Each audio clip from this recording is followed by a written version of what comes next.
So for a while now, there has been an old 50s, looks like Chris Craft, as a liveaboard RV, if you will, underneath the Ballard Bridge here in Ballard at Fisherman's Terminal, where I am currently. Folks have been living on it for years, illegally, but Seattle, what can you say? About a month ago, as I was doing trainings out here, noticed that the boat had sunk or was sinking, very submerged, still above water, and it has been that way ever since. In fact, it appeared that perhaps just the pilings next to it is what was keeping it from actually sinking. So, if you're curious here, this is the walkout to the pump out dock. That maybe just these pilings are keeping it from sinking, but of course, who takes care of vessels like this, getting rid of them, etc.? Well, somebody is, because they are out here removing it today, pulling it out of the water. So let's take a look and let's see how this goes. This is our home, and this is where we live in Seattle, Washington. That's me, Eric, my wife, Roshri, and these are our kids. We got tired of the usual corporate America, long hours, living for the weekends and living for retirement. We decided to make a change. We moved out the Pacific Northwest. We cut our expenses, we cut our income, and we decided we were going to focus on what matters most. Life, experiences, spending time with our kids, spending time with our friends and family, making the most of every single day, and truly living life to its fullest. So come join us as we explore this world. It's a lot to see and a lot to do. Let's get going.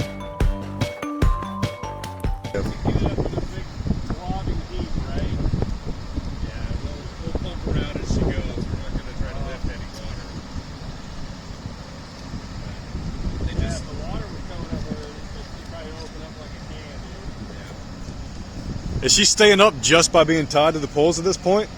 No, there's actually like a sunk spud barge in there. She's sitting on the deck of whatever those spuds are part of. Oh. Really? That's what it is. Lucky. Otherwise it'd be underwater. So basically the straps are underneath the keel in a certain spot. Yeah. And they're making sure that they're rendered in the correct position. They're not going to slide. And then we'll put some weight on it.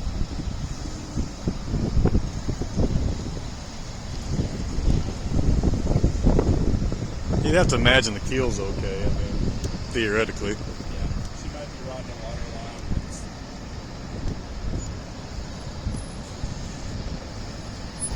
What are you guys putting her on when she comes up? She'll go on the barge. Just spin her right behind the crane itself? Should, yeah, if it goes smoothly.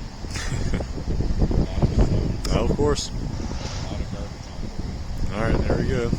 it. Helper is showing the steps to be a slow process. Yeah.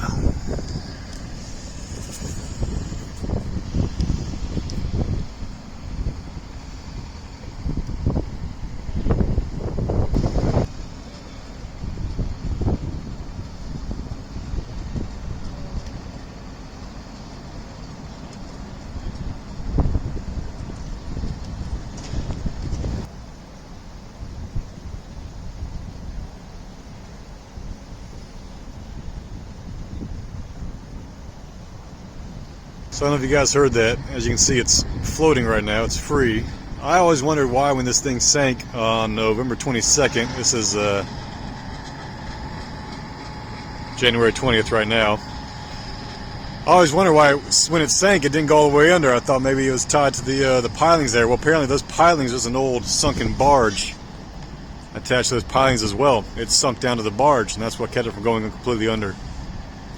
So far, so good. The keel, as long as that holds tight, that's what those straps really rely on. The keel is the essentially the middle lengthwise portion of the boat, the long structural beam that everything else is supported by.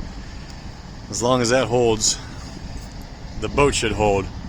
We might get some boards on the side that are rotten that'll crack and such, but as a whole, hopefully it'll stay together. This thing, as they're raising it up, they're going to be pumping the water out just minimize the amount of weight they're going up with. And then not a lot of space there, but he says they're going to drop it right behind the crane on the barge, so we shall see.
It's like time to pump out the water here.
Well, I guess that's where she's going to stay. She's leaning up on the crane right now, but I guess that ain't going nowhere. It's a shame. She actually looks like she's in really nice condition. I've seen old wood boats still seaworthy and used that honestly don't look as nice. I'm sure she'll be scrapped, which is a shame, but what can you say? This is what happens when people don't take care of things. A lot of great historic vintage hardware pieces on there, etc. Hope somebody's able to grab them off of it.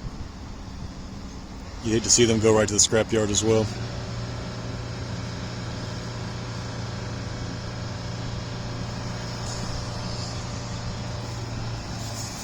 All in all, looks like a successful recovery. Never saw any sheen in the water, even the day it went in. It's probably been dry for a long time. After she went down, it was probably a good 3 weeks later before the boom went around her.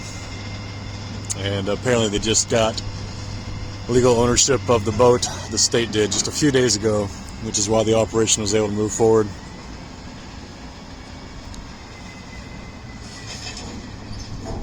This barge happened to be passing by, and of course Tacoma made it economical for them to swing in here through the locks, take care of this rescue operation, and it's going to go down to the yard in Tacoma most likely.